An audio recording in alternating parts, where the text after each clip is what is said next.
en materia de inversión. En Chile hemos logrado aumentar de manera significativa la inversión extranjera, porque en el extranjero se confía en nuestro país y en sus instituciones. No pasa lo mismo con la inversión nacional. Hay un pesimismo ideológico de los grandes empresarios en este país. La economía merluciana, con su bosque de árboles y su optimismo característico a llegar a Narnia, cometió errores de proyección de recaudación que evidentemente los lleva a tomar decisiones de gastos que en teoría no habrían tomado. La directora de la Dirección de Presupuestos de la DIPRES del Ministerio de Hacienda, ya vinculada al caso convenios por aprobar traspaso vía trato directo a Procultura, una de las tantas fundaciones cuestionadas, Javiera Martínez, ingeniero industrial y minería de la Católica con un máster en ciencia política con especialización en economía política del New York University, cometió errores de cálculo de 4.400 millones de dólares que complican los presupuestos de GORES, municipios y hospitales. Según el informe de finanzas públicas del cuarto trimestre del 2024 publicado por la Dirección de Presupuestos, indicó que el déficit fiscal cerró en un 2,9% del PIB, muy por encima del 1,9% que el gobierno había proyectado. La principal causa del desajuste fue una sobreestimación de ingresos fiscales, especialmente en dos áreas clave: menores ingresos tributarios de contribuyentes no mineros y derrumbe de los ingresos por litio, con una caída del 47,3% respecto a lo estimado en informes anteriores.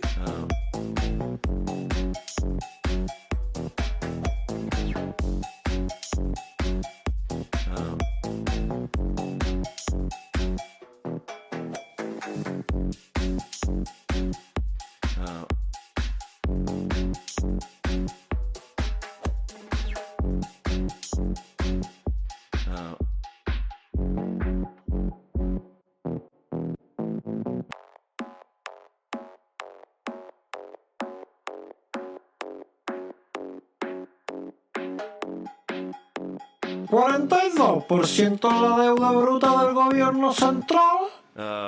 Sí, un 42,3% del PIB estimado. Y esto no incluye empresas públicas como Enami, Codelco, TVN, deudas municipales y deudas a todos los proveedores del aparato estatal. Según el economista Gonzalo Sangüesa, la sobreestimación de los ingresos fiscales entre el 1 al 1,5% del PIB es equivalente a 5.000 millones de dólares. Este error se traduce en un déficit fiscal entre los 3 a 3,5% del PIB, muy por encima del 2% proyectado, provocando resultados nefastos a las calificadoras de riesgos internacionales y mayores tasas de interés, afectando a sectores claves como el inmobiliario y la inversión. ¿Cómo los parlamentarios confiarán en Mario Marcel si sus informes tienen errores notables? Un reportaje de The Clinic menciona que el 2023 la Corporación de Fomento de la Producción, o mejor dicho, Corfo, institución encargada en apoyar el emprendimiento, es decir, un impulso económico al país, realizó traspasos millonarios por 3.4 billones de pesos a la tesorería pública del gobierno, donde de ese total 1.500 millones de dólares vinieron de la venta de activos financieros de Corfo destinados para gastos corrientes del Estado. En el acta del 2023, el vicepresidente ejecutivo de Corfo, José Miguel Benavente, fue el único que se abstuvo en realizar el último traspaso derivado de los activos financieros,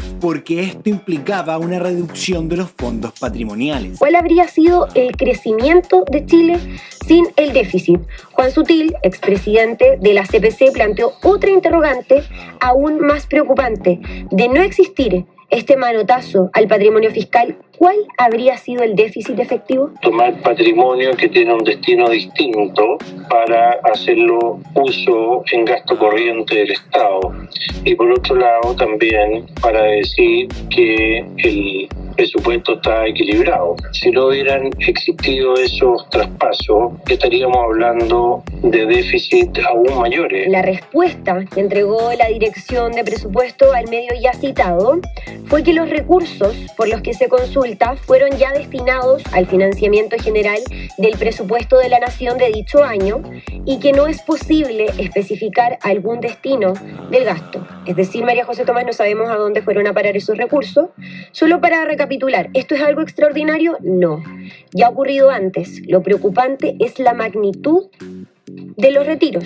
Estamos hablando de 3.400 millones de dólares. Y se lo doy por adelantado cuál va a ser la respuesta del gobierno, si es que deciden hablar en el transcurso de esta semana. Tal como se justificaron, ¿cierto?, por lo que han sido los retiros millonarios del Fondo de Estabilización Económica y Social, el gobierno va a salir a decir que esto lo hizo la administración pasada. Sí, lo hizo. Se retiraron 1.000 millones de dólares de la Corfo. Pero fue plata que se ocupó ¿para qué? Para comprar vacunas. Para comprar vacunas en medio de la pandemia porque estaba muriendo gente. Acá se retiró el triple de plata sin una crisis de por medio. La única crisis que tenemos hoy día en materia económica, y este gobierno es el que tiene que hacerse responsable. En resumen, el gobierno decide darle el manotazo a Corfo y los recursos se gastan en gastos corrientes para cuadrar las cajas fiscales debido a los errores de cálculo y estimaciones de la Dirección de Presupuestos. Es como decirle a los chilenos que vendan los muebles de su casa para pagar las cuentas de servicios básicos, o que una empresa de taxis decida vender los autos para pagar los sueldos de los conductores. Señoras y señores, aquí tienen un ejemplo de lo que se denomina maquillaje económico. Yo me quedo de lado. ¿Sabes por qué? Por las magnitudes. No solamente por el hecho, sino por las magnitudes. Yo no sé si alguien en el gobierno entiende los desequilibrios fiscales que están dejando. El manotón que le pegaron a Corfo, un manotón que equivale al 4,5% del presupuesto. 4,5% del presupuesto. Eso es una cantidad de dinero gigantesco. Ahora estamos descubriendo que el país está totalmente desfinanciado. Marcel se ha dedicado a andar pegando manotones y se le quedan entre los dedos los billetes que los ingresa al presupuesto, y esto es para gasto corriente, porque uno dice, bueno, le están pegando manotones porque hay inversión. No es inversión, gasto corriente, porque no les da. Marcel fue director de presupuesto, él sabe lo que está pasando. No es cualquier ministro de Hacienda, sabe exactamente. Esta gente se tiene que ir. En cualquier organización, en cualquier empresa, en cualquier cosa de este tipo, significa que esta gente se va. ¿Cómo es posible? Y la frivolidad del presidente de la República es impresionante con respecto a que al presidente no le interesa la economía, es verdad.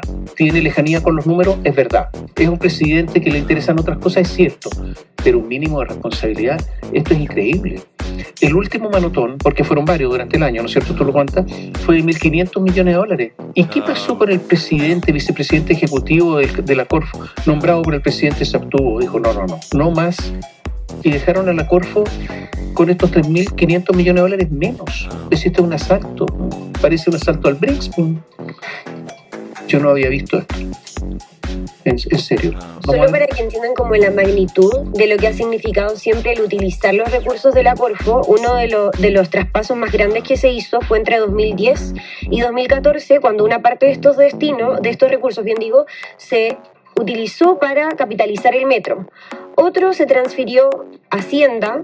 ¿Para qué? Para fortalecer el Fondo de Estabilización Económica y Social, que ya estaba debilitado, y el otro porcentaje de los recursos se quedó en la Corfo. Ahora, en las actas de la Corfo acá en el año 2023, cuando se solicitan estos retiros, José Miguel Benavente efectivamente no aprueba este traspaso, y él advierte que una reducción de los fondos patrimoniales va a impedir el funcionamiento de la corporación en el largo plazo. Y el reportaje además señala que otros ministros aprobaron, pero que manifestaron su preocupación por lo que iba a ser la sostenibilidad. Pero ¿te das cuenta de lo que dicen? Que la Corfo podría no funcionar después de este asalto. Y este es un gobierno pro pyme, quiero decirlo. Las que se ven más afectadas con esta reducción son justamente las pymes. Yo creo que Marcel se tiene que ir después de esto, en serio. Lo más inmoral de todo esto es el manejo comunicacional, la respuesta que entregan las autoridades cuando ellos dicen cumplimos a cabalidad el presupuesto, las metas fiscales en 2022, las cumplimos también en 2023, claro, en 2024 nos pasamos un poco, pero fue por los desbalances, etcétera. Fueron cifras inyectadas, fueron cifras maquilladas. En el fondo, se cumplieron las metas, sí, pero afectando patrimonio de la nación. Pero no se cumplieron, porque las metas se iban a cumplir sin esto. Se cumplieron con esto, en el fondo no se cumplieron. Hubo un robo en las oficinas de Corfo. Francisco, tú nos cuentas los detalles de esta noticia. ¿Cómo estás? Buen día. Habrían sido al menos 2 personas que ingresaron por el tercer piso de este edificio. Habrían forzado una de las ventanas y se llevaron en total 7 computadores. El Ejecutivo defiende las transferencias encarando el ministro de Economía Nicolás Grau, el mismo que insultaba a Carabineros, que se le perdieron 120 millones de pesos en una fiesta. Dejó una deuda de 120 millones de pesos. Así es. ¿Por qué la dejaron? Hicimos una fiesta y no fue mal. El que afirmaba que a las pymes la inflación le traía beneficios. Pide, compra de insumos, entonces desde el punto de vista de su compra de insumos la inflación les perjudica, pero también venden productos y desde esa perspectiva parte de los productos también los pueden vender un poco más alto. Lo que quiero decir es que las pymes, a diferencia de las personas, la inflación le trae costos y beneficios, ¿no es cierto? En cambio, desde el punto de vista de los consumidores son principalmente costos. El que decía que el chileno compra en pesos y no le afectaba el alza del dólar. Lo importante tiene que ver con qué cosas tú puedes comprar con eso. Estamos en una situación en que el dólar está especialmente alto, entonces a pesar de que es 400.000 pesos versus 280.000, aparece menos en términos de dólares, pero la gente no compra los bienes en dólares, ¿cierto? El poder adquisitivo de hoy, de 400.000 pesos este año versus los 280.000 pesos del año que tú señalas, es mucho más lo de la actualidad. ¿Nos sirve el dólar como una referencia respecto a la inflación? No, porque lo que importa acá es cómo los recursos que tú tienes te permiten comprar cosas, ¿no es cierto? Como el salario que tú tienes te permite mejorar tu calidad de vida. Y desde esa perspectiva, como las personas en Chile no tienen que comprar sus bienes en Estados Unidos.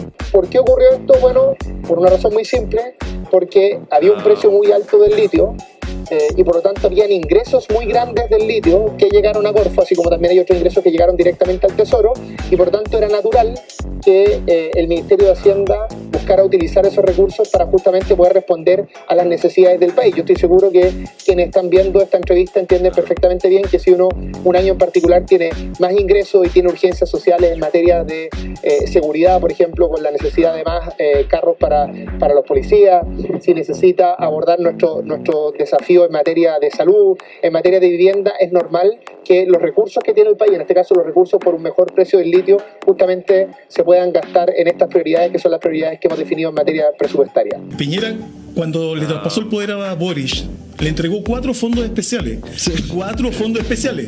Le entregó 700 millones, ojo, de dólares. A libre disposición. A libre disposición, 700 millones de dólares. Yo pregunto, ¿dónde están, señores? Señor auditor.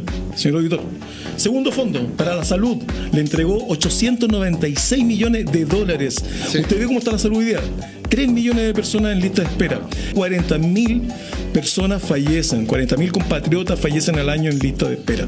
Pero Piñera le entregó 896 millones de dólares. ¿Y hay otro fondo más? Tercer fondo para el empleo y para el apoyo a pymes. 721 millones de dólares. Yo pregunto, ¿han apoyado a las pymes o han recortado el presupuesto de Cercotec? 44% se redujo el 44% desde el 2024 al 2025. Imaginen, Cercotec fue recortado el presupuesto. ¿Se acuerdan ustedes, señores auditores, cuando habitualmente hacían ferias Expo Cercotec, que eran 3 en el año? Y ahí se paraban los emprendedores, era como el punto de partida para el año, en fin. Eso desapareció. Recortar, y ni hablar de la empresa asociada a turismo, gastronomía, turismo, ni hablar. Tú sabes bien esa situación, sí, tú lo comentaste. Y el último fondo se ingresa al Fondo de Económico de Estabilización y Social. 4.800, repito la cifra, 4.800 millones de dólares. Repítela despacio porque, Atención. El gobierno a nuestros auditores de Radio Nueva Super 91.9, escuchen atentamente. Durante el fin del gobierno de Sebastián Piñera, le dejó al gobierno fracasado de Boric 4.800 millones de dólares extra para el Fondo de Estabilización Económica y Social. Y ojo, este dato actualizado, el saldo, hoy lo vi, 3.400 millones de dólares le queda al FES. Es decir, si Piñera no le hubiera dejado ese fondo adicional, hoy estarían en rojo en el FES, en contra.